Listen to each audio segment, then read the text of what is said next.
Untuk menciptakan situasi yang kondusif dan baik selama pelaksanaan ujian nasional mendatang, Kementerian Pendidikan dan Kebudayaan telah memastikan bahwa ujian nasional akan dilangsungkan setelah pemilu 2014 mendatang.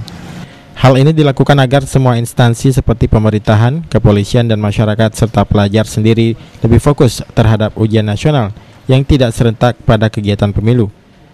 Sedangkan pemilu legislatif akan diadakan pada 9 April 2014. Dan direncanakan ujian nasional akan berlangsung pada pekan ke-4 April 2014, yakni sekitar Senin 21 April 2014. Rencana ujian nasional setelah pemilu tersebut mendapat tanggapan yang positif dari pihak sekolah, seperti yang diungkapkan Kepala Sekolah Azhariyah Ahmad Despian. Mereka beranggapan, selain bisa fokus pada ujian nasional, pelajar juga akan mendapat tambahan waktu belajar jika jadwal UN dimundurkan setelah pemilu.